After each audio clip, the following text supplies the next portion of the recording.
question, prove that God exists, was first asked, well, it's probably been asked to many of us, but in my case, I can remember it specifically coming up in a talk I was giving at a junior college in Quebec City. I'd given several talks. It was very interesting. The first talk we had, I was in a classroom around noon on a Tuesday. I remember it was many, many years ago. And we had 40 chairs, and there were 40 people plus a couple of teachers standing up.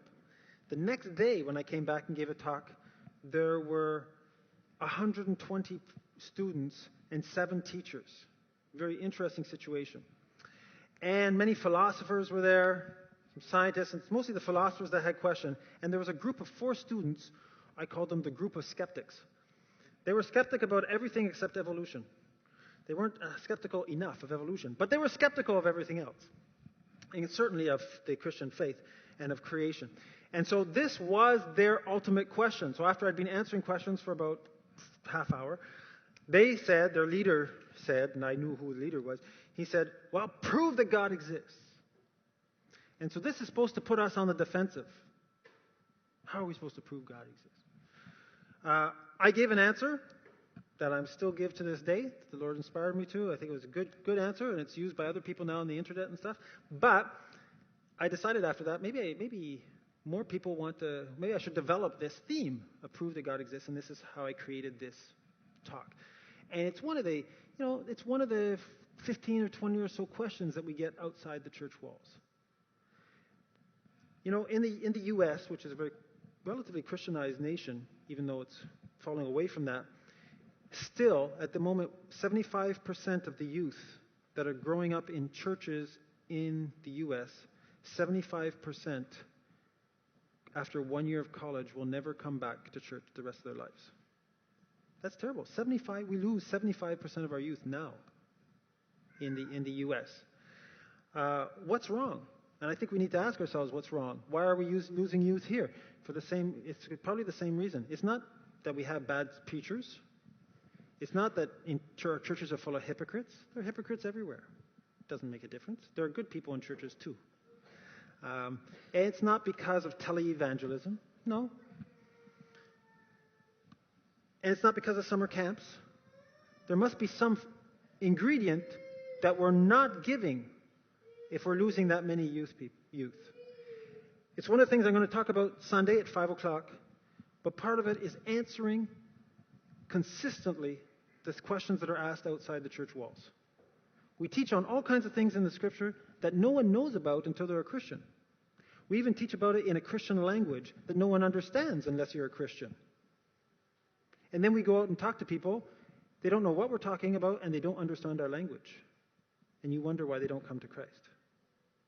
So I like going head on into the real questions that are outside the church. It's easy for me because I'm in Quebec, where there's only 0.8% Christians.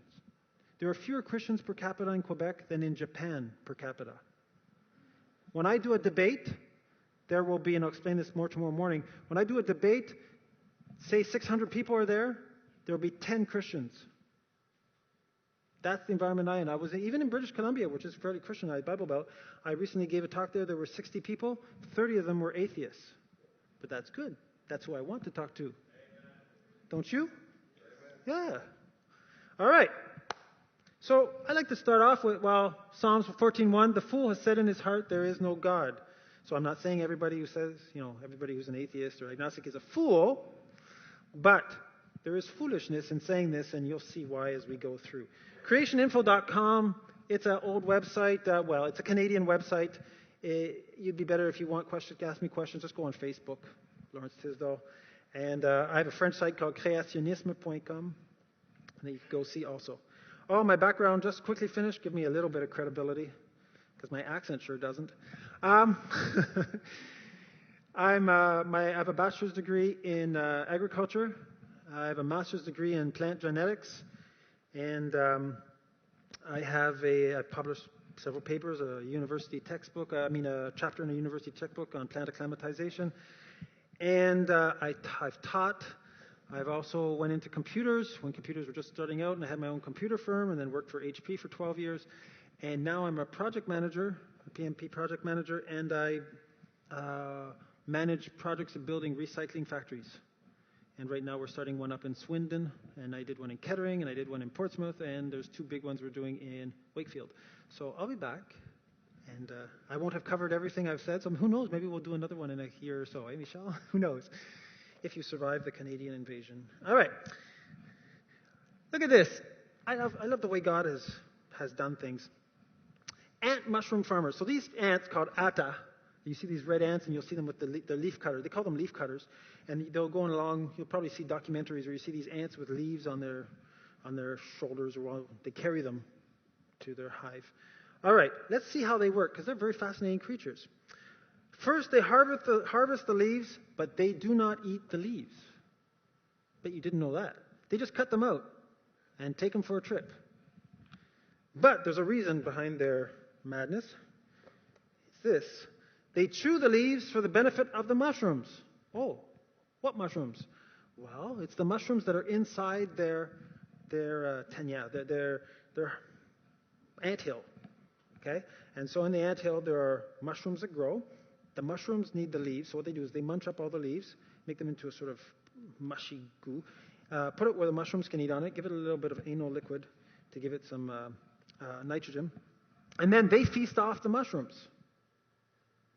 Okay, so that's pretty cool, but it's not finished yet. If they harvest a plant that's toxic to the mushrooms release a chemical signal, and the ants somehow know not to gather this type of leaf in the future. So all of a sudden we have mushrooms communicating with ants, and ants communicating with ants. Ants have suddenly become much more complex than you thought. They communicate amongst themselves, and how could you develop that? You'd have to have, whenever you're talking about a transfer of language, I have to have a language code, and you have to have the decode to understand the language that I'm saying, right? So if I start speaking French, and I don't know how many know French here, but if you don't know any French, I have a code, but you don't have the decoder. And so you don't understand anything I'm saying. So here we have mushrooms that have a code, chemical code, that the ants are pre-programmed to uncode and understand. And then they somehow communicate it amongst themselves, and we do not know to this day how the ants communicate amongst themselves. Mushrooms cannot survive outside the anthill. So we're talking about symbiosis here. The mushrooms outside the anthill, they're knocked off by other parasites.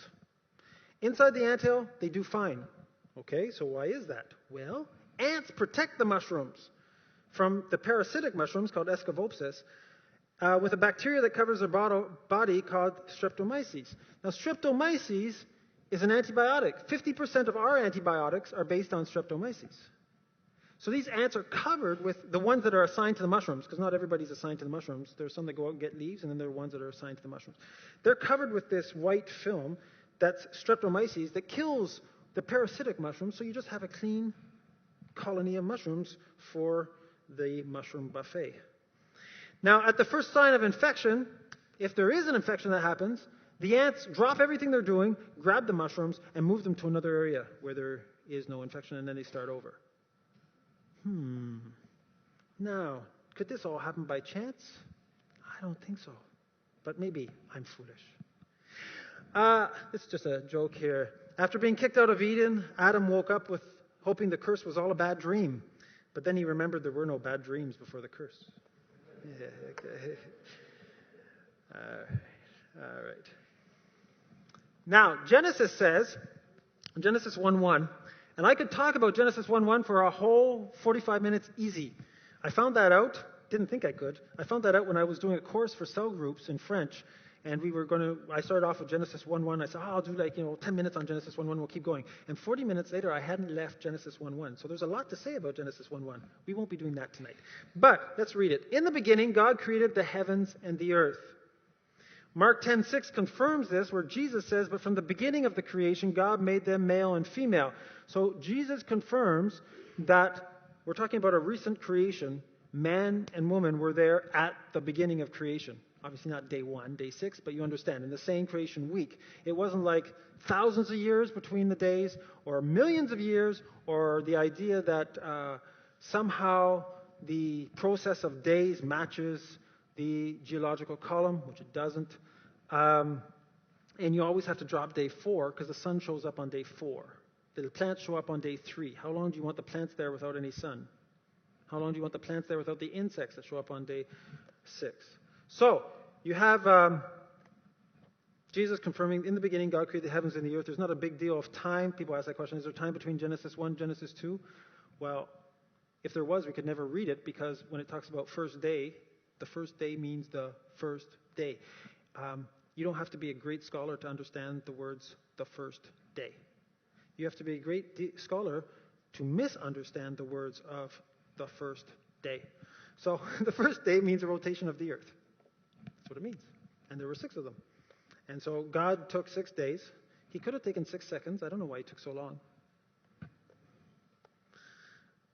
Hebrews 11:6 says this, but without faith it is impossible to please him. For he who comes to God must believe that he is, and that he is a rewarder of those who diligently seek him. So, to come to God, there's going to be a step of faith. But there's going to be a lot of things that God has given as signs, as evidence, that he is the creator, that he is divine, and he has pre-programmed us to be able to recognize that. The animals don't. We've been pre-programmed to see complexity. We've been pre-programmed to observe intelligence. No one has to teach us to observe intelligence. So we're going to talk a bit about that. Now, why do we ask this question, does God exist? I'll prove that God exists. Well, we're searching for knowledge. We're curious people. We're curious. And more importantly, our origin is directly related to our destiny. Where we come from. That's why people get so upset about this issue. When you start showing evidence that the origin was not a protista or a bacteria or stardust or whatever, they get upset, because when you start showing that we come from created God, the destiny is different. The implications are very different. And what's the reason for being? Why are we here? It's all related to this question, does God exist? So, because God is spirit, and we are spirit, but we're in mortal bodies, we don't have a really good communication or visibility in the spirit world, most of us. So, no one's seen God. Doesn't mean he doesn't exist. There's lots of things we haven't seen that exist. Right? Lots of things. So, what do we do when we haven't seen it and we want to establish, or we haven't seen something, but we want to establish what's true or not? Well, we have a system called, circumstantial evidence that we use, and we'll get onto that. So I'm going to talk about cause and effect, how that works, signature of God in nature, and then we're going to talk about which God. Because as you know nowadays, demonstrating that there's a divine force or that there's an intelligence behind creation in no way signifies that we're talking about the Judeo-Christian God. So let's look at the Judeo-Christian God. Is he really the God? Remember in that song we were singing earlier on? No other God. Our God is above all others. All other? Okay. Higher than all others. Well, there's actually no God before our God, but we'll get into that in a moment. There's an interesting verse in the Bible in Psalms that says, if the foundations be destroyed, what can the righteous do? So we're going to build foundations here as we talk about this question of does God exist? See, houses only go in one direction, right? They go from this way to this way. You've never seen the reverse happen. You never will see the reverse happen on its own. Right? Always goes that way. And that's a significant scientific law that we're going to get into in a moment. Quas veritas, it's Latin. It's what Pilate said to Jesus. What is truth? What is truth? How are we going to define who's telling the truth? How do I know that you're not all an illusion? How do you know you're not all an illusion? We can go far. Does a tree make a noise if it falls in the forest and no one's there to hear it? You know, you get really, really deep things that can take up university classrooms, but I'm not sure that useful. But it's interesting to think about these things. Some movies are made about this idea.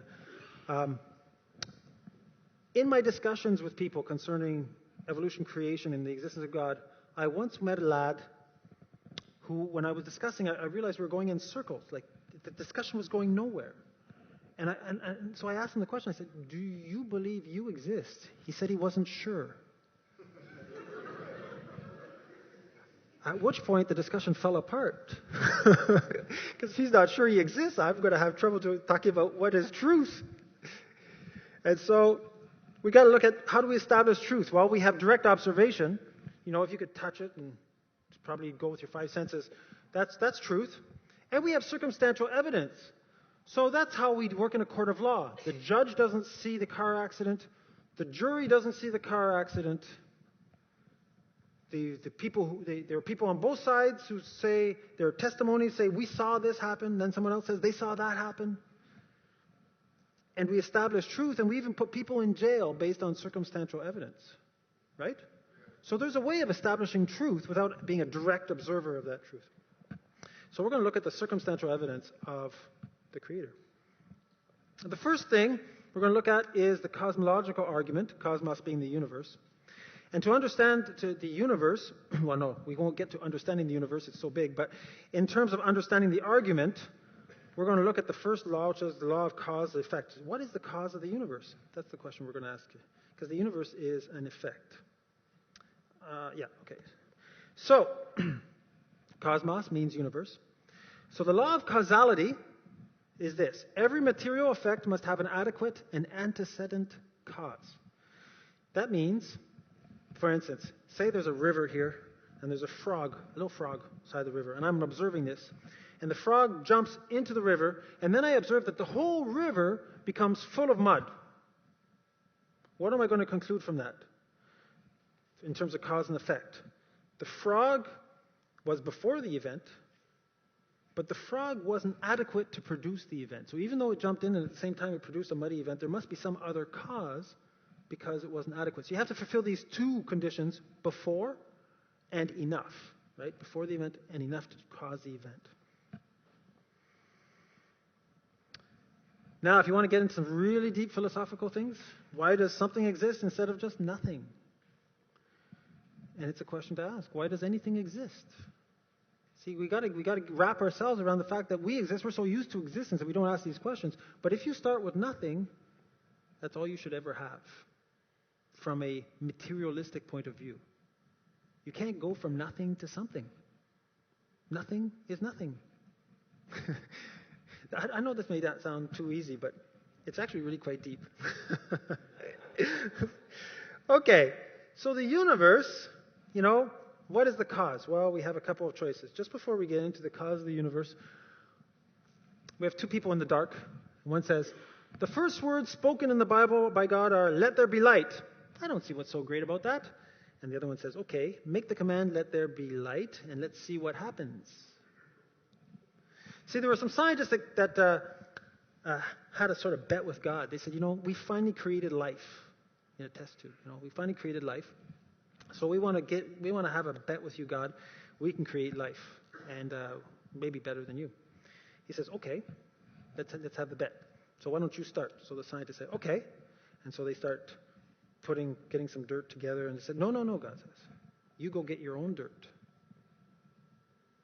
Right? You have to start with nothing. Right? Then you've got an issue. All right, so you've got three possible choices for the universe. It's eternal. It always existed. Secondly, it created itself out of nothing, ex nihilo. Or the universe was created by an intelligence and an agent that was superior to itself. Okay, that's the three choices. Eternal, it created itself, or it was created. There's no really other choices that we're aware of. Okay, let's look at the first one, which is still popular, and the universe is eternal.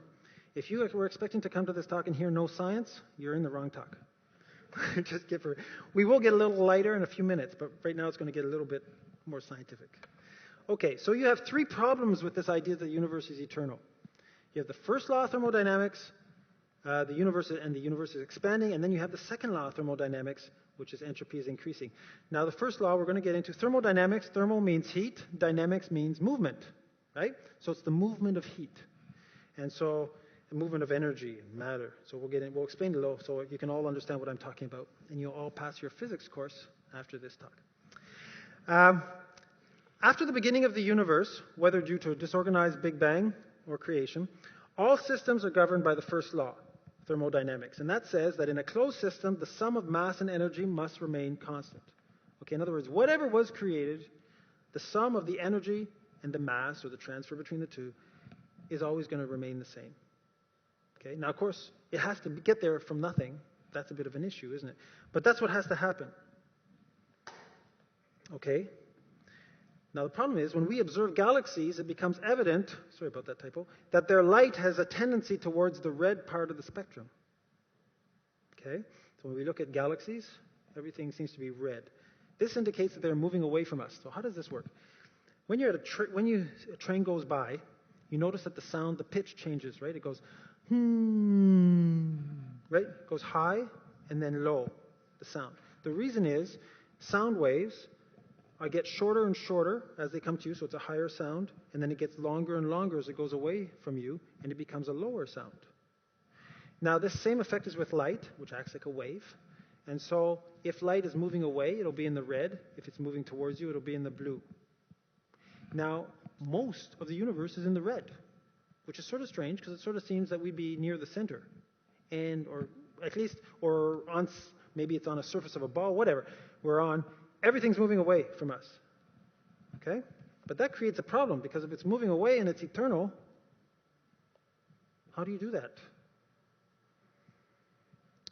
The universe is constantly enlarging. It's constantly getting bigger.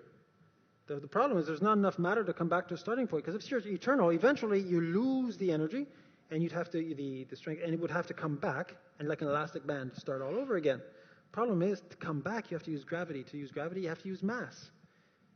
It's missing 95% of the mass necessary to come back. They call that mass dark matter. Why dark matter? Because if you notice outside at night, it's dark. So if there was matter that was dark at night, you wouldn't see it. They don't see it, so it's dark matter. But in fact, it's just imagination. That's all it is.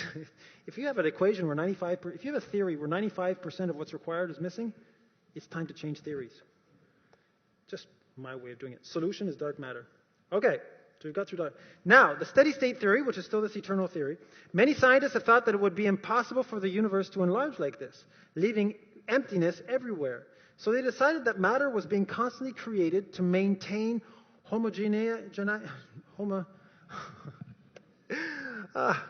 the French is hard. Homogeneity and isotropy throughout the cosmos. Look at this. I got all this French in here. I'm sorry about this. I translated this to French, and I noticed some French is still in there. Perfect cosmological principle is this. The universe should look identical in all directions and at any moment. So, with homogeneity, there's the same density everywhere. And with isotropy, you have the same physical properties everywhere. So everywhere you look in the universe, it should look the same. Same proportion if the universe is eternal. Okay? And matter would have to be continued to be created, which is an issue because how do you get matter out of nothing, right? Can hydrogen come out from nowhere? How do you do that? The real problem is what we observe. We don't observe this evenness in the universe, nor do we observe this the same physical properties in all directions. We observe lumpiness and walls of galaxies that I'm showing you here. So if we look at the galaxies, you can see there's big spaces of nothing, and then you have groupings or what we call walls of galaxies. This doesn't look at all like an eternal steady state model. This looks like an expanding universe. Now, remember I mentioned there were three things. There's the first law of thermodynamics. How do you get matter from nothing? We have the universe is expanding. And then we have the second law of thermodynamics. So second law of thermodynamics is in a closed system, everything degrades and therefore entropy increases. Disorder increases. It's a natural law. Everything on its own just degrades. Now, what it means in terms of thermodynamics is that any reaction loses a part of the energy of that reaction, like your car. When you have a car, it produces, when you're running the motor produces heat. The heat you're feeling isn't actually moving the car forward, is it? I mean, a perfect car would have no heat coming out of its engine. 100% of that energy would be transformed into moving the car forward. Actually, I think it's like 13% or 26. I don't know. Dominic, who's an engineer, could tell me about that. But there's a small percentage of the energy that we put in, which is sort of discouraging when you consider the amount of petrol we put in a car. But that actually goes to moving the car forward. So actually, when my son found out that it's a universal law that everything goes towards disorder, he told me, that's why my room is so messy. He said, it's a universal law. I said, yes, but you accelerate it exponentially. So now, the universe in its whole, the whole universe is a closed system. Closed, open systems mean if it's open, you can get energy from another place. But if the universe, it's everything, so you don't have energy coming from anywhere else. So what do you have? You have a downgrading of matter in the universe. So the universe is degrading. So how do you have an eternal universe if the universe is degrading? That is a big issue. Matter degrades. Big issue. So universe isn't eternal. Therefore, the universe has always contained the same sum of matter and energy, and the universe is degrading thermodynamically. So it must have started, what's the result of that? Must have started from a highly organized form. Must be highly organized at the very beginning. And basic physiochemical laws have to be in effect from the beginning. Now, these laws are 4 basic laws. There's other things going on in the universe. But minute changes in these laws of like gravity, strong, weak effect, these minute changes, and you don't have a universe anymore. In fact, it's so specific that people who are not believers have what they call the anthropic principle. So it sort of looks like the universe is being created for man, for us to exist in. Because it's so specific. A slight change, even the distance from the sun, we could talk about in terms of space, we could start talking about almost everything we look at is so perfectly fine-tuned. A slight mistuning in terms of the atomic level, in terms of nothing works. Everything falls apart. So how do you explain that from a sort of process that has no intelligence behind it, that has just chance? Right? A lot of the way I talk when I'm talking with non-believers or with atheists or agnostics, I just ask them to go to the conclusion of their arguments. Before you start trying to prove that God exists, ask them to prove their arguments. I'm never on the defensive about creation. No, why would I be? Cows produce cows, llamas produce llamas, monkeys produce monkeys, and humans produce humans. That's my motto. And that's what we see. They say, well, it takes millions of years. You can test that in a laboratory? Oh, you believe that? Oh, we see it in fossils. No, you don't. We'll talk about it tomorrow. But, do you understand? So I want them. So a lot of what you're seeing me there, I just ask them, if it's eternal, well, what do you do with the matter? Where'd you get the matter from? You think it's eternal? Oh, maybe it came from string theory, where you have magical universes that are running alongside ours, and they just feed it at the right time. So, that sounds sort of miraculous. I just want it to be an intelligent God. And your problem, then where did that universe come from? You just keep moving the question away. Now, second choice. The universe created itself out of nothing. This will go pretty quickly. First of all, there is no such theory. It doesn't exist as a theory. The Big Bang theory starts with a small universe and gets a big universe, but doesn't say where the small universe comes from. Now, they like to say, it takes a 37th of a really small amount of time at the very beginning, the first 37th of a second or something, when no physical laws actually applied and it was a singularity. Singularity means a single event, which is like a miracle because it can never be analyzed scientifically. I will say this while I'm here, just take a parenthesis for a second. I'm just throwing a few things out at you to help you. This is not a question of science versus faith. Evolution, creation, existence of God, etc., is faith versus faith. No one's seen the Big Bang. And there was no noise.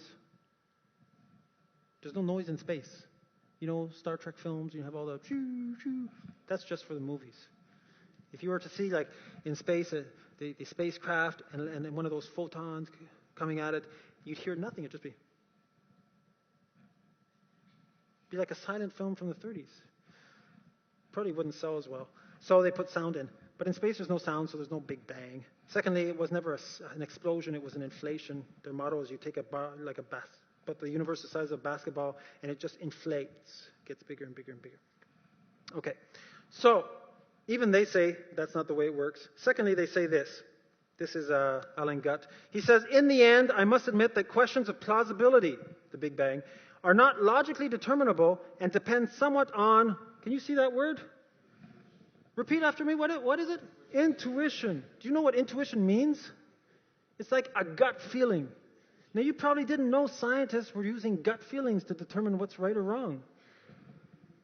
The worst thing is that theologians are taking these gut feelings of scientists and changing their theology. Bad. So, what's our last choice? The universe was created by an agent superior to itself. It's the only choice left. Since something exists now, something must have always existed, not of matter. See, the other question, they say, okay, so you show God existed. They say, well, who created God? What? Who created God? God isn't made of matter. Matter needs to be created. Supernatural, or non-matter, doesn't have a beginning or an end. In fact, that's the only thing that makes sense. You can't keep going back forever. You have to have, remember cause and effect? The universe is the effect, so the cause has to be before the universe and adequate to produce the universe. If you're before the universe, you're before time. If you're outside of time, you do not have a beginning or an end. Totally rational, makes perfect sense. Even the atheist Sir Fred Hoyle says this: common sense interpretation of the facts is that a superintelligence has monkeyed with physics as well as chemistry and biology, and that there are no blind forces in nature. Even the atheists, when they're honest, they say, something's really bizarre out there because it sort of looks like it's created. But it hasn't been created. Okay, there are two choices, matter or intelligence. You either believe in eternal matter or eternal intelligence. That's the only choice. Now, if you want to believe in eternal matter, that's your prerogative. But the second law of thermodynamics shows you that matter is not eternal because everything degrades, goes toward disorder, like my son's bedroom. Okay? Now, intelligence, eternal and all-knowing, that can stick around forever. Okay, talk 2 seconds about the Big Bang because it's created a lot of questions in the Christian community. I'm not a Big Banger. I don't think it's valid as a motto. I'll explain. It's certainly not in the Scripture. People will say, "Oh, it fits with Scripture." I don't know. Psalms 33:6 says, "By the word of the Lord were the heavens made, and all the host of them, as the stars, by the breath of His mouth." I don't see any Big Bang.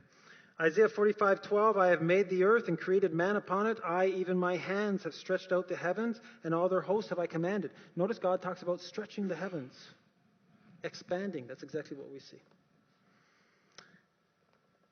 Another little cartoon here. "Today in science class, I learned the Big Bang is real." The girl says, "But you believe in biblical creation, don't you?" He says, "Yes, I do." He said, "I just questioned the facts of evolution, and blam, you should have seen the explosion." That is true. Don't dare question the evolution. All right, 3 reasons why the Big Bang, I call it, or Big Bust. 3 reasons why it's an issue, why it doesn't work. If the cosmic egg ever existed, this thing, it would be a black hole so massive that would remain that way forever. So you'd have all the gravity arrows are pointing towards the center, and so it would never expand. Of course, they like to say, well, it doesn't have an edge, but that's not real. Secondly, deepest space pictures show many galaxies at the beginning of time. Now, if you were to start with just hydrogen and you're building over time, then you would have matter, more and more matter over time, right? So you wouldn't have like all the stars and galaxies in the first right away. They would develop over time. Make sense? Anybody awake? Okay. I'm not asking myself the questions. I know the answers. And the third thing we'll look at, I'll show some pictures. All spiral galaxies have the appearance of youth, if one considers the configuration of their spiral arms. And I'll explain that. So this is the ultra deep field. So they put the Hubble telescope at a point in space where it was just black. No stars, nothing. Well, at least they couldn't see any stars. And they said, let's leave it there for 2 weeks.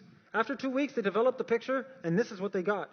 So this should be at the beginning of time, furthest back they could go. And all of a sudden they find innumerable numbers of galaxies, spiral galaxies, stars at the beginning. That doesn't make sense. And what also doesn't make sense is those galaxies and these galaxies and the one we're in all look the same. Their arms that you see here are all close to the center, which means they're youthful, because as you know, as things age, the centripetal force the arms will go out like this as they lose the energy, right? Because they're turning. So as they slow down in turning, those arms will stretch out. Well, they aren't stretched out. In fact, they all look, from an evolutionary point of view, 300 million years old. All galaxies, spiral galaxies, look the same age, no matter where we point our telescopes. But that doesn't make sense. How could the galaxy we're in look the same age as the one that's 15 billion years before? It's not coherent. You see, if you have a theory in science that is non-coherent, means it isn't logical, you need to start changing the theory. It's not my theory. Okay, look at this editorial from Sky and Telescope from August 2001. These are not Christians I'm quoting here. Modern cosmology is so counterintuitive. Again, that word, intuitive. Intuition is so counterintuitive that it would appear senseless. I suppose I should not be surprised to hear that more people believe in a religious story rather than the story told by cosmologists. Think Genesis. So here you have the editor of Sky and Telescope saying, I'm not surprised more people believe in Genesis than what we talk about the Big Bang. And then if you go to a seminary Bible college, you'll find them saying we need to reinterpret Genesis because of the Big Bang theory. Things are backwards. Just stick to what the Bible says. It's supposed to be an absolute truth. If it isn't an absolute truth, you're all in trouble. Really? Of course it is. There is a Big Bang I found in the Bible. It's at the end, though, not at the beginning. In Revelation, it says, and there were voices and thunders and lightnings, and there was a great earthquake. That's a Big Bang. Such as was not since men were upon the earth, so mighty an earthquake and so great. So there's a Big Bang, but it's at the end, not at the beginning. Okay. Paul says this in Colossians 2:8. So see to it that no one takes you captive, talking to Timothy, takes you captive through not Timothy, to the church of Colossians.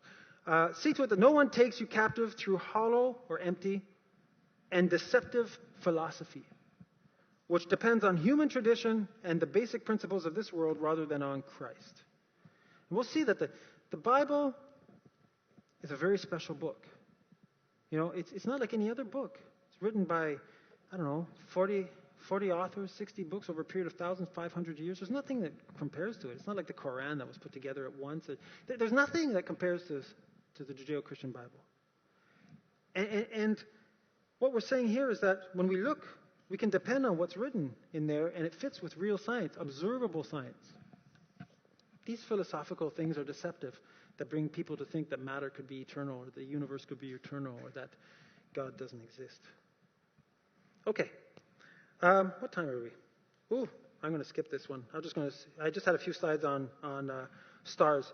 Stars, the way we produce stars, how to get a star is still a problem. They don't know how to get a star. And what's interesting here is this Nobel Prize says this: the generally accepted theory of stellar formation may be 100 unsupported dogmas. A dogma is a belief. So again, he's saying which constitute a large part of present-day astrophysics. So a lot of what's cosmology and physics is simply belief systems or theories, hypotheses even, about ideas. And we really shouldn't change what we believe based on what's coming up there, as it's going to change as they find more information. Okay, second argument. We talked about the cosmological argument. Second argument was teleological argument. So that's the design and nature. This one's easy. We call it irreducible complexity in nature. I'm going to talk more about it tomorrow, but I'll do a bit today. This is a complex mousetrap. Okay? And this is a mousetrap like we do them. Somewhat simpler. Okay. So as you know, they have a mousetrap. No one even, how many parts does a mousetrap have? Name me some of the parts. Take a few minutes before I'm going to end up being about 10 minutes behind my time. But name me a few parts here. One, go ahead. What? Spring. What else? Cheese. Cheese, yeah. What else? Yeah, the clamp. I can see Michelle doing a clamp. What else? We got the spring seat clamp. What else? What? The clamp, yeah, he said that. What else? Okay. Hinge, yeah, to hold it down. Clamp, yeah. The what?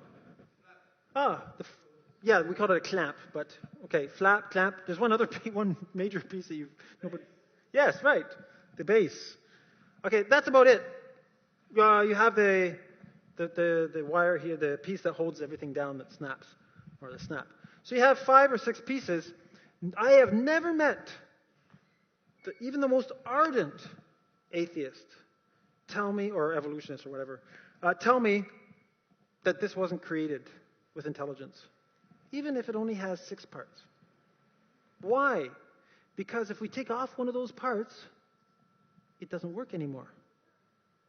So as soon as you have something that requires multiple parts to work, and it only works with the multiple parts, if you take one off, you're just stuck with a bunch of pieces, then it always is it always means it's being created. And we call that irreducible complexity. In other words, it has a complexity that can't be reduced. And so when you see a complexity that can't be reduced, it screams, I've been created. It has to have a creator. We've never seen any example otherwise. So we're going to talk about something in nature that has irreducible complexity. We're going to talk about for a few minutes, just the tail of a bacteria. Well, actually, it's like a propeller of a bacteria, but we call them flagellum. So these flagellum, imagine you're in a bacteria that, do I have a picture of one? No. A bacteria that has like 200 propellers. The propellers aren't like a boat all on one end. They're all over. So imagine more like you're in a submarine. I don't know, a yellow submarine. No, that's for people my age. For the younger generation, they don't even know what I talked about just then. So, you ever heard of we all have a stellar submarine? No, yeah, okay. They don't even know about it anymore. Okay. And it even comes from here. Well-known group from here. Okay. Imagine you have all these propellers, but you can't just turn them all on at once, can you? You have to have some of them go forward, some go backwards, some not go on at all. So you have to have a control mechanism. You also have to have a reason for turning it on. So you need a system for receiving the signals from outside the cell that measures the molecules that are around the bacteria. It sends a signal to some kind of centrally processing unit that then sends a signal back to different propellers and says, you turn. And these propellers can turn up to 100,000 revolutions a minute. Think your car goes 7,000 and it's in the red? 100,000. It can stop on a quarter turn and go the other way. Even has a clutch and can release and just like down the bacterial film. So it has a rotor, a bushing, a rod, an S-ring. This is the cytoplasmic membrane. So this is the cell membrane. And it has to, of course, be built. Right? You have to have the plans to build it somehow. And they have a protein shunt here. Proteins go through and it turns it. Okay, so here's like this central, we don't even know exactly how it works, but you have to have some way of controlling. Here they're put all at the back, but in reality they're all over the place. Okay, so it sort of looks like a drill, like an electric drill, in a way, if you were to compare it to something. So it has bearings, a stator, a rotor. I mean, you didn't know that was in these little things are in your stomach. They help you digest. In fact, of course, I'm more closer to the microbiology. So I'll tell you the truth. You don't really digest if you don't have bacteria in you. In fact, you have so many bacteria in you, we wonder who's the parasite, you or them. Anyway, they outnumber you by a lot. Let's go through the description. It's a motor with quite remarkable properties. It runs like a battery, moves like a ship's propeller, has a gear switch so it can rotate in either direction, and it's under the control of information of the environment. These are biological functions at their most simplified form. In other words, I cannot find anything simpler in biology than the flagellum of a bacteria. And yet we have more than 60 parts, and that doesn't talk about the infrastructure needed to build the parts. Well, that's irreducible. If you take apart the bearings, it's not going to work. If you take the stator off, the rotor, understand, you start taking off parts, it doesn't work anymore and the bacteria can't move around. Seems to me that when we talk irreducible complexity, we're talking about some intelligence. If we look at your brain, everybody's brain, it averages about 1,350 grams, and it has 10 to the 10 or 10 billion neurons. Now, neurons, of course, are a little nerve. And each neuron contains fibers called dendrites that are in contact with 10,000 other neurons. It's sort of like having a computer that has 10,000 network cards in it. Every single network card has one cable, like most network cards, one cable, and the cable goes out to each cable goes out to one other neuron that it also has 10,000 cards, each one connecting to a different neuron. You can imagine how complicated that gets. And if you have 10 billion of them, London isn't going to contain that much wire. And yet it's in your head. The total number of connections is the order of 1,000 trillion. And if you put them all together, end to end, they would go around the world 4 times. Now, if you start having a headache now, I understand. You have a lot of connections going on in there. A lot of things have to work. So I'll try to get an explanation. What is 10 to the 15? Well, it's sort of like this. I use a North American number. I think something is short. So if you take half of the United States, so it's about 2.56 million square kilometers, okay, or a million square miles, and you put 10,000 trees on every one of those 2.56 square kilometers, and then you have 10,000 leaves per tree. It's the number of leaves that are on all the trees covering half the United States of America that represent the number of connections you have in your head. And it works. It works. You know, when we sing that little song, God, what an awesome God. Just the fact you're able to sing that song has all kinds of connections going on in here for you to be able to see. I mean, well, there's evidence for no brain. Some youth are like this. I'm not sure it just hasn't developed yet. I guess it comes around later. And if we consider the eye, even Darwin said, considering the eye, he said this: to suppose that the eye, and this is what Charles Darwin wrote, to suppose that the eye, with all its inimitable contrivances for adjusting the focus to different distances, for admitting different amounts of light, and for correction of the spherical and chromatic aberration, that it could have been formed by natural selection, seems, I freely confess, absurd in the highest sense. Chapter 6. He spent 4 pages trying to figure out how he could explain it. He basically ends up saying, I can't explain it. Maybe they'll find out later in science. Now we're more than 150 years later. We're further away because we know much more than we did in the days of Darwin.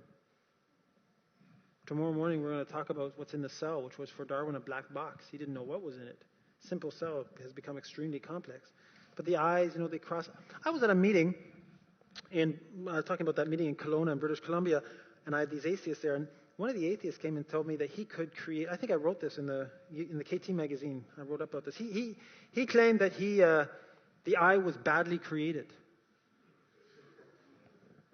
I said, really? Yes, he said it was badly created. He said, why? Well, you have these dark spots where you can't see anything. I don't know if you notice, but if you're looking at me, do you see any spots where you don't see anything? No. You know why? Because the dark spots are offset so that they never interrupt them both at the same time. Because it's designed that way. And those dark spots are there for a reason. It's where the blood vessels go out, because light, when it goes through your eyeball, it actually burns up the rods and damages the cells that are there. And so you have to have a way of removing those damaged cells to replace them. So you have a system for removing cells. Now, octopus don't have this. Squid don't have this. Why? Because they're in water. They don't have the damage coming from the sun. They don't need it.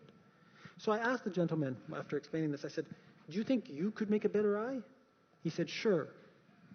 At that point, I went on with another subject. That's ridiculous. All we do is copy what's in nature. Now, the counter-argument to this is this. They'll say, well, it's only apparent. It just looks like it's created. Even Richard Dawkins, I'm sure you've heard of Richard Dawkins. He comes from this island. He says that biology is the study of what appears to have been created. If it appears to be created, maybe, just maybe, got me crazy, but maybe it's because it was created. I don't know. Maybe. What people do in the long war against God. Anything. See, the problem is, if you don't believe in God, if you don't believe in a creator, you have to find an explanation for what is evidence for a creator without using the creator. Let me explain how difficult this is. Imagine you're going to Mars. You don't believe in Martians. I don't believe in Martians. But pretend we don't believe in Martians. So we go to Mars, and when we land on Mars, before landing, we see these nice square fields. You have this all, We don't use rocks as fences in Canada, but you do. And so you notice as you go up into the countryside, you have all these fences made of rocks. They're made of rocks because the farmer needed to get the rocks out of the field, right? So he puts them, make fences. And you have gates and everything. So you're landing on Mars, and though no one's living there now, you see all these squares, with there. But you don't believe in Martians. But you see the squares. So you'll have to come up with some kind of theory that doesn't imply that Martians made those. Which means you'll have to talk about tectonic movements that'll somehow move all the rocks into little squares. Oh, and leave a little place for a gate. And you can develop whole books on this. Well, I'm afraid that's what's happening in a lot of our science, all to the effort of getting rid of the evidence for the Creator, the signature of God, which is all over the places we've just seen. From the smallest tail of a bacteria to the brain in your head to the eyes, God has left his signature. Just as and to make things worse for my evolutionary colleagues or atheistic colleagues, is that God has pre-programmed us to recognize it. I don't have to give you a big course. I'm going to show you something. I don't have to give you a big course to have you see complexity. You don't have to take does this go? Oh, how does this come out of here? I need a chair, so let me try to. Okay, I've got it. I got it. So, oops. The question was, prove that God exists. Remember? Beginning? So what did I do in response to prove that God exists? I grabbed a chair. I said, does anybody here believe that this chair wasn't created? No. Does anybody believe that this chair wasn't created with intelligence? No. Everybody believed it. I said, has anybody seen the creator of this chair? No. Okay, so that means you don't have to see the creator to know that it's been created. Good beginning. So then I sat down on the chair.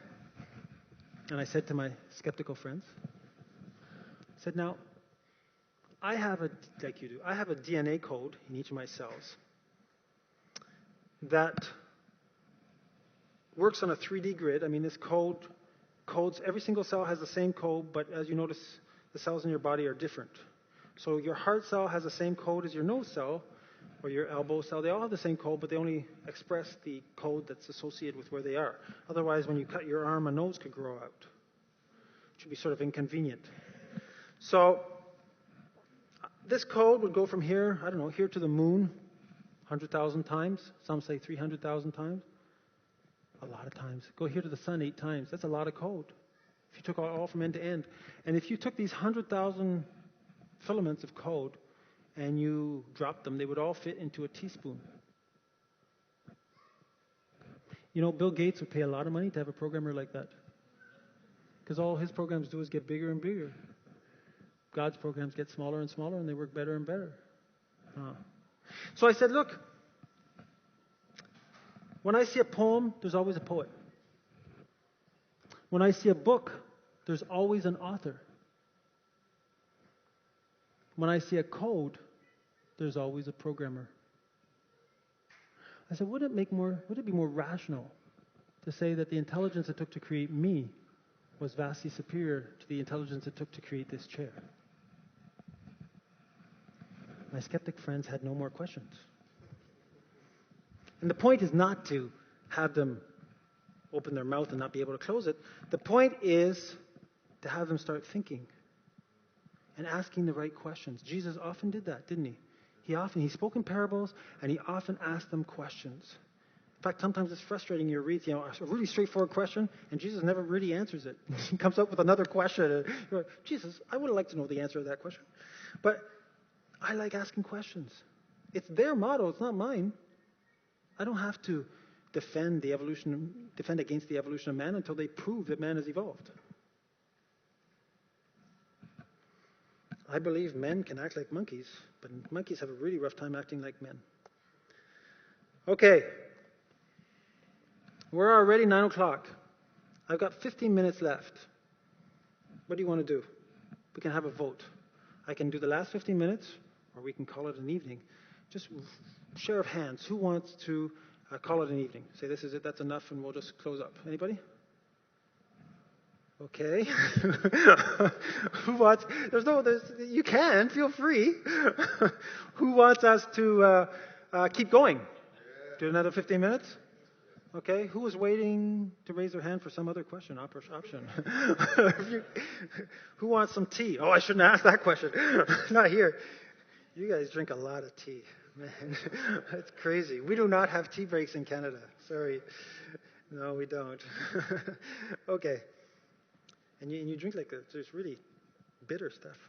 Anyway, got on these tangents. Okay, we ready? I'm going to suggest to you that the Creator, now that we've shown that there is need for a Creator, I'm going to suggest to you that it's the Judeo-Christian God, and I'm going to very quickly go over why I think that's true. There are other gods that compete in the realm of divine revelation, aren't there? It's not just the Judeo-Christian God. Allah is a God that claims to have given divine revelation. There's other ones. But if I can show that one has given the divine revelation, we may not need to look at the others, especially since this particular one, the Judeo-Christian God, says he's the only God. And Jesus says, no one comes to the Father but by me. Now, either Jesus says he's the truth, right? So he's either saying the truth or he's lying. So if I look at it and show that if we find out that he's saying the truth, I don't even need to look at the other ones. Okay? I'm not trying to get around it. We could talk about them, but we only have 15 minutes. So where did the Old Testament come from? Very quickly, the Old Testament, of course, was written throughout this period of time before Christ. And about 158 before Christ, we had documents that were put in jars that we'll talk about, the Dead Sea Scrolls. But basically, until about 1000 AD, we didn't have it all together, really. It disappeared, came back, disappeared. And we have some manuscripts, real manuscripts from 1000 AD. So the question would be, has it changed? Because that's always what you get. If you talk to Muslims, if you talk to, who else? Atheists. I have some friends, they say, oh, you can't believe the Bible has changed. Well, has it changed? Well, if we take a look at the Dead Sea Scrolls, which come from 150 before Christ to 68 after Christ, so they were 1,000 years before the manuscripts we have, okay? There's basically almost no difference between them. Okay, we're talking 99, 98%. We're talking extreme high level of confidence. And we're also talking about very, very minor changes. And some of the errors, even in the scripture we have, we can see where some of the, for instance, the name of a king, they took part of the name and it dropped 2 lines below and became name of somewhere else. And then we say, oh, a name of another king. And then we find out, oh, well, he just dropped 2 lines. And so you can see where the issues are when there are issues. But there's no major issues. There's nothing that causes us to not understand the story because of such contradictions. Well, so it seems to be the same script. They had the book of Isaiah, the book of Ezekiel to test on the Dead Sea Scrolls, which were complete. Now, the New Testament, of course, was put together, as we know, in the 1500s. There have been versions before, right back to St. Jerome at 400 AD. And some of the texts come from just a few years after Christ died, very quickly. What's most interesting is that there are thousands and thousands of references to Scripture from the time of Christ, from just after the time of Christ, so the next 200 years. In fact, we could put the whole Bible together, minus 1 or 2 verses, from extra biblical sources. So what does that mean? It means that what we have there is actually what's supposed to be there. Okay, so it hasn't been modified over time. New Testament has been modified over time. Or very, very little. So little it's insignificant. And there's not enough time for it to be a myth, that Jesus' resurrection became a myth. Did you know that Alexander the Great, everybody believes in Alexander the Great, but the documents we have from Alexander the Great date from 300 years after his death. It's not a myth. Now we have things that are tens of years after the death and resurrection of Christ. Why would it be a myth?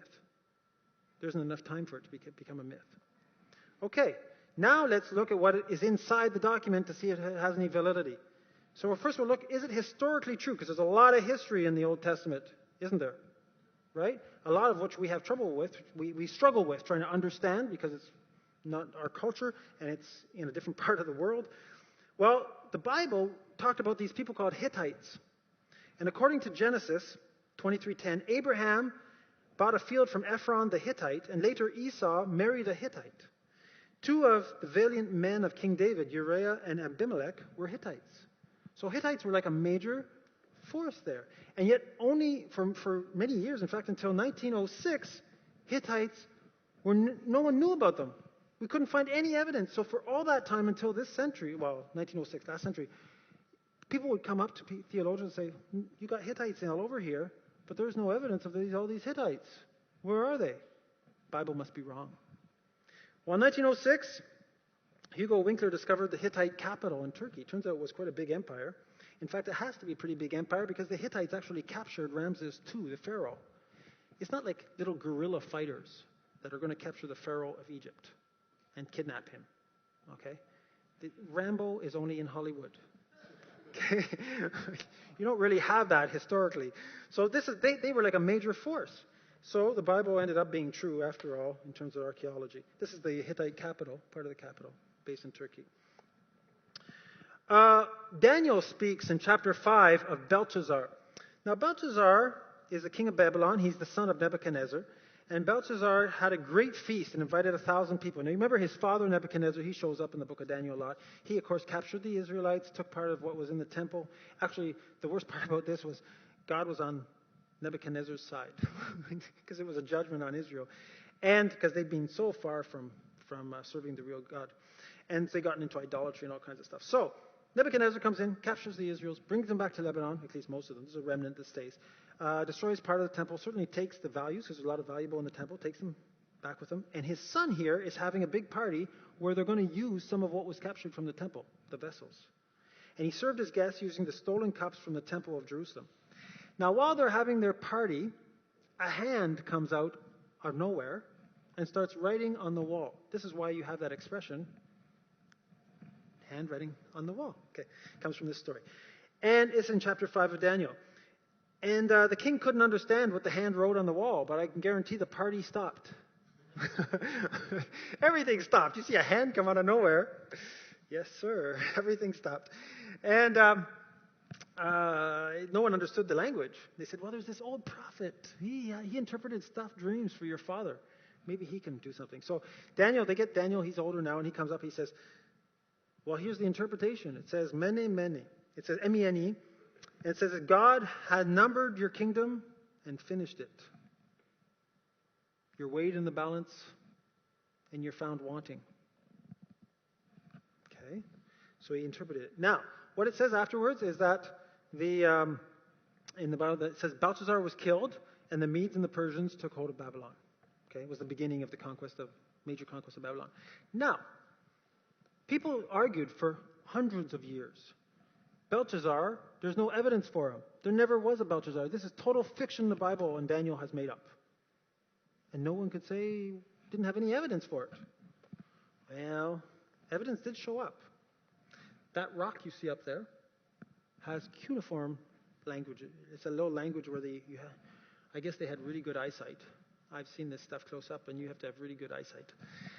It's little language that's made in squares, and they carve it into rock.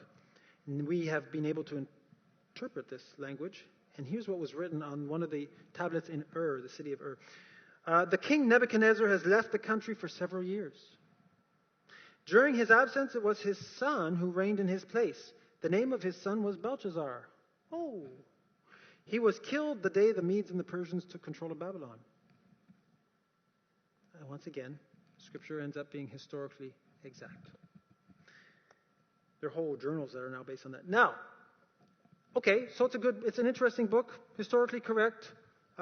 Seems to be pretty miraculous in the way it got transferred to us, structured. But that doesn't mean necessarily that it's divine. If we're going to talk about divine, we're going to have to go to someone who is outside of time, right?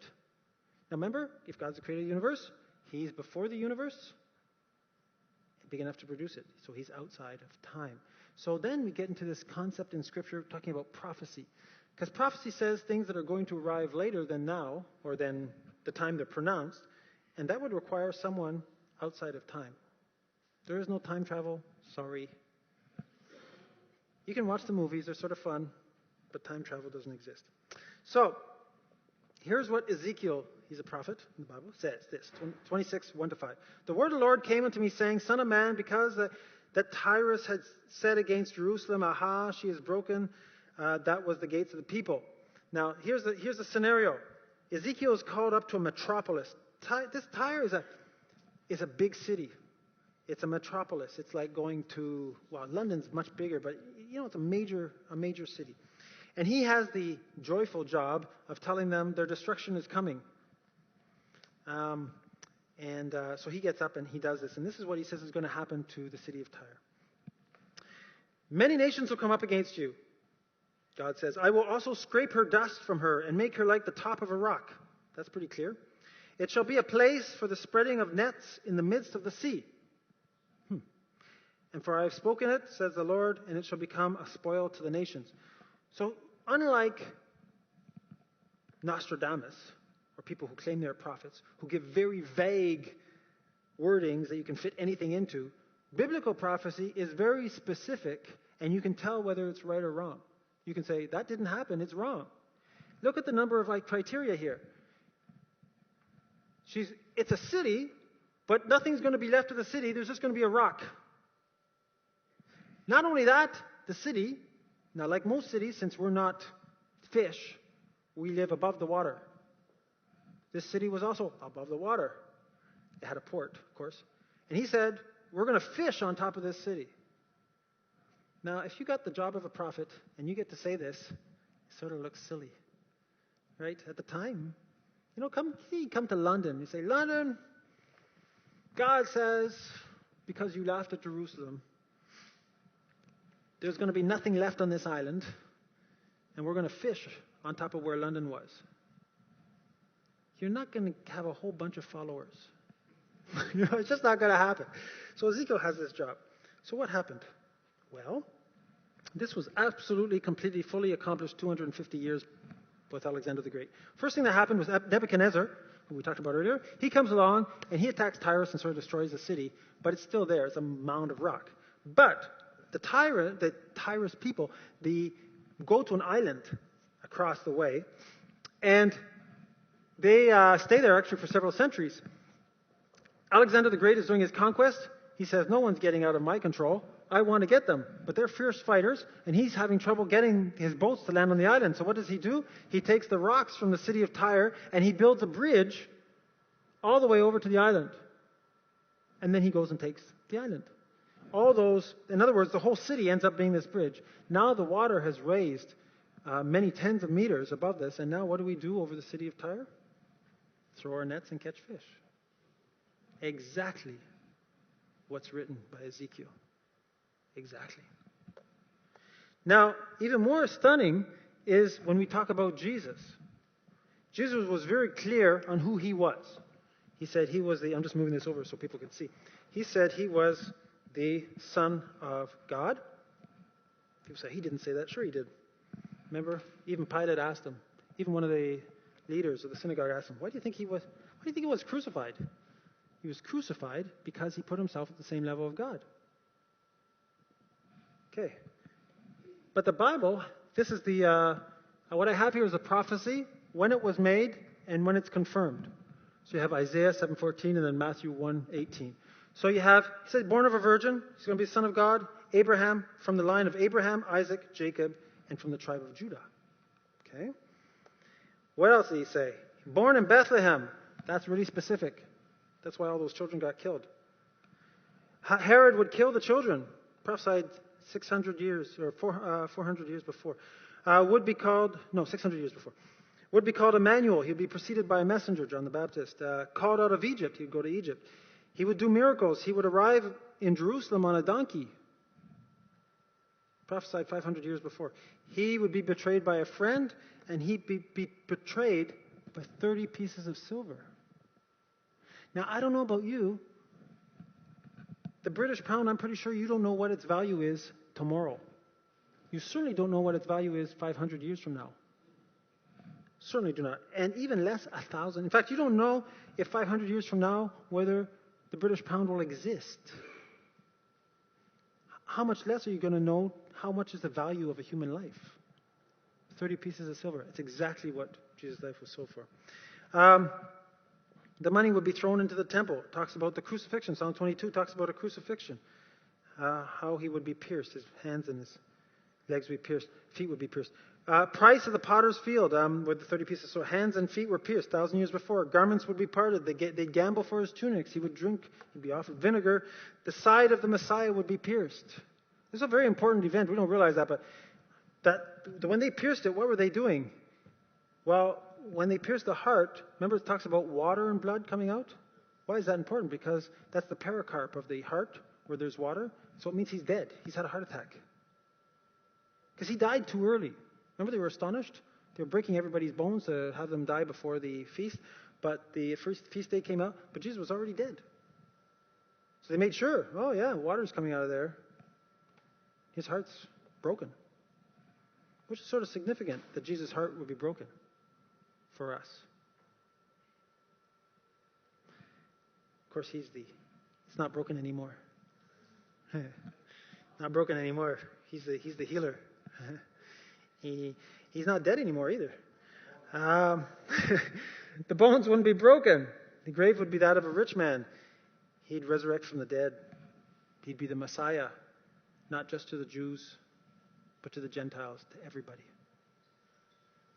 That is a powerful number of prophecies that only one person can fulfill. Someone comes up and says, I'm Christ. You've got about 30 questions to ask them. If they say no to one of them, you're not. Thomas was convinced by, Jehovah's Witnesses. They're everywhere. I don't understand how they get around everywhere. But I landed in Rouen in France for a contract. And I only just landed. And I'm walking through the city looking at the architecture.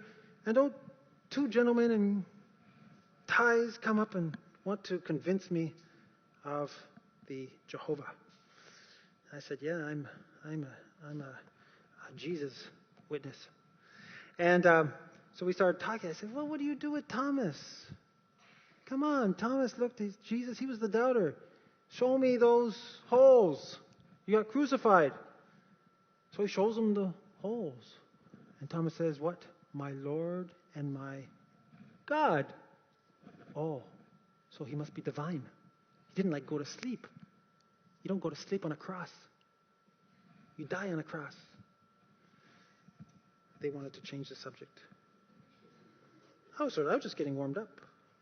I was going to talk to them about the worshiping God and how Jesus allowed the disciples to worship him when he calmed the storm in the boat. Did Jesus do something wrong? Because you only worship God. Anyway, I digress.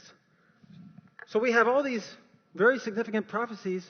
What does this tell us? We've got a divine message with a divine person called Jesus who came to save us from our sins. See, this all goes back to in Genesis where it says, did God really, remember the serpent said, did God really say? And if Eve, don't touch the tree. Eve should have said, yes, that's what God said, and I'm not touching that tree or the fruit of the tree. Right? I'm not taking any of that fruit. Don't eat of the fruit is what he said. But she didn't say that. And so the result is what we see in Romans 1 here, and I'm getting to the end now. We just have a couple more slides. For the invisible things of him from the creation of the world are clearly seen, being understood by the things that are made. That includes you. Even his eternal power and Godhead, so that they are without excuse, because that when they knew God, they glorified him not as God. Neither were thankful, but became vain in their imaginations, and their foolish heart is darkened. Professing themselves to be wise, they became fools, who changed the truth of God into a lie and worshipped and served the creature more than the Creator. That was written 2,000 years ago, but it's a very precise description of our society. A very precise description. Where people have gone to worshiping the creation and not the Creator. Ultimately, evolution says, you are God. Doesn't it? Remember we said this situation was, why is it so important? Because our origin defines destiny, right? So if we come from Adam, God created me, and God sets the rules. But if we come from an ape, okay? Then who sets the rules? That's why I wrote that little article in your magazine. It's called No Compromise. Anybody read it? You read it? You can come tell me afterwards if you didn't think it was any good. But what was I talking about? Who sets the rules? If we all come from monkeys, because what gives me a right to set the rules above you? Let me give you a really good example. I was in a Sunday school. I was doing a Sunday school at a church in Quebec. I had 25 youth, and we had them in a circle. And I asked them, my Sunday schools are probably a bit different from your normal Sunday schools. So I asked them, is it good to eat humans? You probably haven't asked that in a Sunday school class. It's probably too close to noon. Anyway, so I asked them this question, and they said, no. Everybody said, no, you shouldn't. And then I got to this one lad, and he said, maybe if a plane crashed and the people were already dead. I said, that doesn't mean it's good. Yeah, okay, no. Okay, everybody agrees that no. So then I asked, if you're going to say yes or no about something, please be able to answer the next question. Why? And so I asked the first girl that was on my right, why? She said, well, we shouldn't. I said, okay, why shouldn't we? Well, because it's not right. I said, okay, well, why is it not right? Well, because we shouldn't. And why shouldn't we? Well, because it's not right. So I went to the next one. Only it was the same process. They kept doing the same thing. I get to one guy, believe this or not.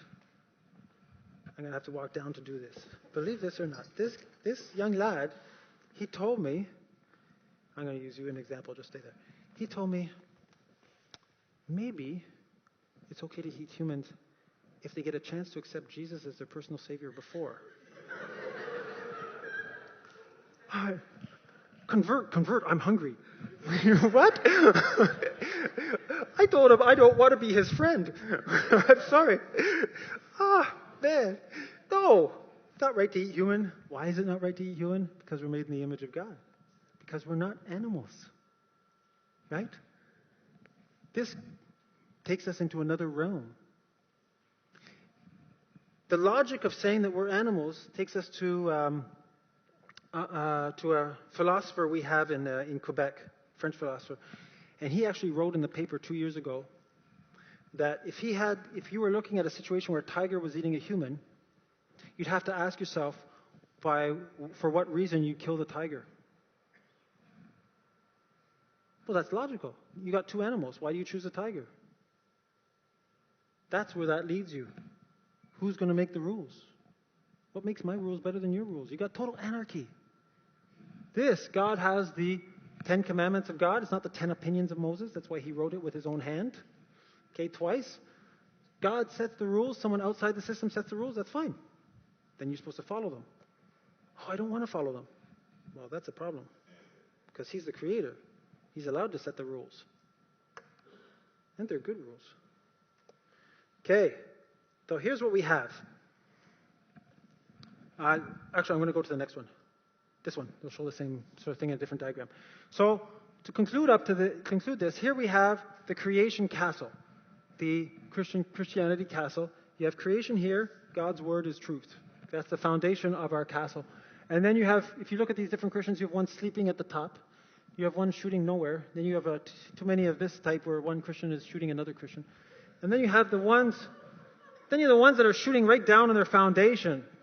They're saying that evolution created us, and God maybe started the thing off, and then evolution did the rest, and the Bible is wrong, and the earth is billions of years old, and we have to reinterpret everything, and Genesis is just a poem, and so you get that. From their side, on the humanist side, you have evolution. I've never met an atheist who wasn't an evolutionist, ever. Evolution, and you have, they're shooting always pretty well the same area, Genesis. Take any magazine off the shelves, you're going to see them fighting Genesis. You don't have them fighting really the resurrection of Christ, really rarely, virgin birth or anything like that. It's mostly Genesis, except for a few exceptions. And then you have all these balloons, and you can see these people can put up these balloons as fast as you want. They can put up more balloons. They talk about pornography, euthanasia, abortion, family breakup, homosexual behavior. Now, homosexuality is it's interesting when homosexuals say that, or certain groups of homosexuals say that they evolved that way. From an evolutionary point of view, I have a really big issue with that. Because for evolution to succeed by their own processes, you succeed based on your reproductive ability. And a homosexual gene is not actually going to be a good, really big asset for reproduction. So the gene should be eliminated. So I would never say that, but they do. But the other ones are basically based on the fact that you make the rules. If you make the rules, then you can justify any of this. Now, what's the solution to this? Solution is here. Solution is we need to be looking after touching this. We need to be touching this. But if you take away this, what I found is if you remove the evolution justification, everything crumbles. Over and over again. Give me someone 20 minutes. I've seen it happen. 20 minutes. I was in my home. This girl brought 2 lads into my home. The girl was Christian, the 2 lads weren't. They were going to do a debate on creation evolution. They didn't know which side they were to be on. That was part of their class activity. So they came over to my house and said, well, teach us a bit about creation because we don't know very much about it and we may be on the creationist side. So I said, okay, explain to them basically what I'm going to teach you tomorrow morning. And I remember watching the lad after 20 minutes, 15 minutes, maybe 20 minutes. He was pacing, one of them was pacing my living room going, everything I've learned is wrong. Everything I learned is wrong. He was in shock, like a mental traumatism. And it's true that not that everything you learned is wrong, but that when you find out how easily we've been deceived and haven't learned to ask the right questions, it becomes quite a shock. And so I have to let people absorb that, take time to take it in. But it takes off the mask of evolution when it's gone. Interesting enough, the 2 lads did end up on the creation side, and they won. They're not Christians, so they won up on the creation side. I thought that was good. The Christian girl ended up being on the evolutionary side, and so she put up her hand and said, "I have to get some points, so I'm going to say this even though I know it's wrong." It's so funny, but